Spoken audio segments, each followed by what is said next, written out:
Born a conservative idea, maturing as bipartisan one, then tagged a Democratic invention, it survived many attacks but fell victim to the GOP tax plan.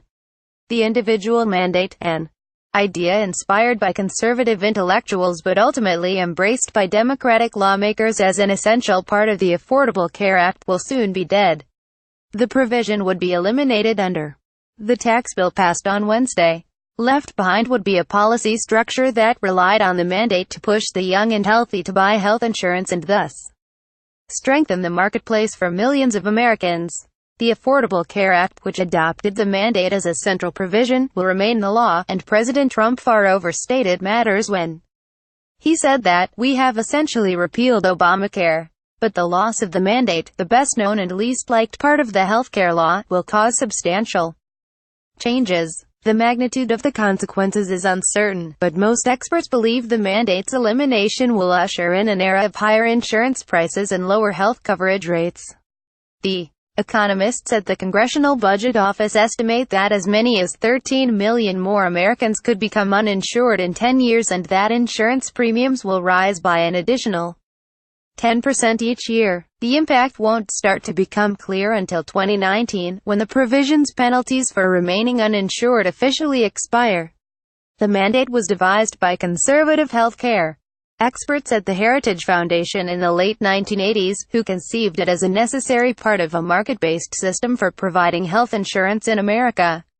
The mandate was intended to encourage individual responsibility. More families should be able to choose their own health plans in a market, but they would be expected to have some sort of coverage so they wouldn't burden their neighbors if they became sick or injured. Society does feel a moral obligation to ensure that its citizens do not suffer from the unavailability of health care. Stuart Butler, then Heritage's Director of Domestic Policy said in a 1989 lecture that was published in a book.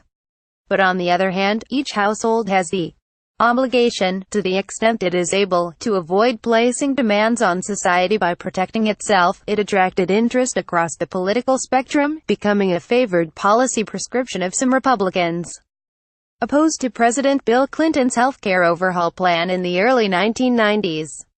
It was discussed in economics and policy journals, and it later became the basis for a bipartisan healthcare bill that attracted co-sponsors from both parties but never made it to a vote.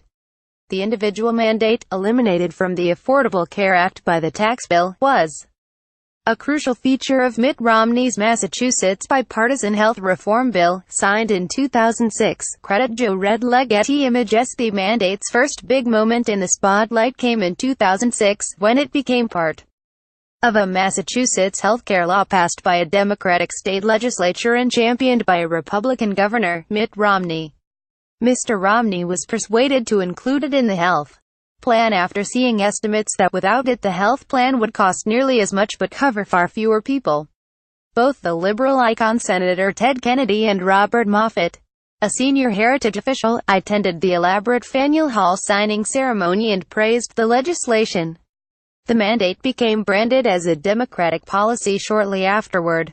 Hillary Clinton, who had rejected the idea in the early 1990s, adopted it as part of her presidential platform in the 2008 primaries. Barack Obama, running against her, took some convincing, but as president he ultimately embraced the mandate. It became a central plank of the 2010 health law. The Affordable Care Act bars insurers from discriminating against customers with a history of previous illness. So a 40-year-old woman with a history of multiple sclerosis must be charged the same price for coverage as a 40-year-old man with a clean bill of health. The mandate was devised to nudge healthier, less expensive people into the market, lowering the average price of insurance. People who could afford to buy insurance but didn't would face a tax penalty, and increased participation in the market would help cover the bills of sick people who were nearly guaranteed to sign up. The thinking went. Once the mandate was attached to the Democratic plan, it became a target of Republican attacks. It was described as un-American, unfair and unconstitutional. The Heritage Foundation disavowed its own idea. A Supreme Court case attacking the provision came close to wiping the whole health law off the books. The mandate became a sort of unloved mascot for a complex, broad law touching many parts of the healthcare system. But despite many attempts over the years, Republicans failed to repeal it and to retool large sections of the health law. Instead, the mandate fell victim to an indirect blow leveled when tax writers realized its repeal would, on paper at least, deliver savings that could be used to lower tax rates. In practice, the precise effect of the provision has been unclear. The Obama administration had made the mandate somewhat porous, with a long list of life circumstances that would exempt people from having to pay a penalty. Some economists have argued that the penalties are too small to encourage the truly reluctant to enroll. The CBO said it was re-evaluating its own assumption, but thought it had probably overestimated the provision's impact on premiums and insurance enrollment. Still, some mandate enthusiasts continue to argue that the provision's disappearance will lead to a death spiral of ever-escalating insurance premiums and eventual market collapses. Those questions, once largely academic, will get real-life answers in coming months and years. The end of the mandate will establish a sort of natural experiment, in which its influence will become much more clear. Some states may not wait to find out. Policymakers in several blue states are weighing state-level insurance mandates. Those policy descendants may help settle the question of the importance of the mandate to the design of Obamacare, with its market-based system for expanding insurance coverage. For better or for worse, we're going to find out what the answer is, said Benedict Ippolito, a research fellow at the American Enterprise Institution, who recently wrote about the question. He wished the mandate well. "We hardly knew ye.